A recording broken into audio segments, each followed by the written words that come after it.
Hello friends, 12 science maths આના વિદ્યાર્થીઓના સવાલો બહુ સિમ્પલ થઈ ગયા છે. કમ્પ્યુટરમાં જવું છે. આજે એક બાજુ ઇન્ફોસિસ, TCS મોટી મોટી કંપનીઓ પોતાના ઘણા બધા કર્મચારીઓને કાઢી મૂકી રહી છે, લે ઓફ કરી રહી છે. IT ફિલ્ડની સામે એક બહુ મોટો સવાલ ઊભો થયો છે કે AI અને MLથી શું થશે. AI એક ટૂલ છે. આ આર્ટિફિશિયલ ઇન્ટેલિજન્સને યુઝ કરવા માટે અલગ અલગ સ્કિલના માણસોની જરૂર પડવાની છે.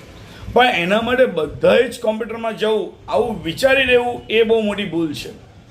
ઘણા વર્ષોથી આપણે જોઈએ છીએ કે એક ટ્રેન્ડ ચાલુ થાય. એક સમયે બધા BCAમાં જતા હતા, પછી અચાનક ખબર પડી એટલે BCA આખું બંધ થઈ ગયું, ખાલી કમ થઈ ગયું. કમ્પ્યુટર એન્જિનિયરિંગમાં બધા દોડ્યા. CE કરવું છે, કમ્પ્યુટર સાયન્સ કરવું છે, IT કરવું છે. થોડા સમય પછી એમાં પણ મંદી આવી, કારણ કે બધી જ સ્કિલમાં બધા જ બાળકો ફિટ થતા નથી. ગાડરિયા પ્રવાહની બહાર નીકળો, તમારી સ્કિલને જાણો અને કરિયર બનાવો.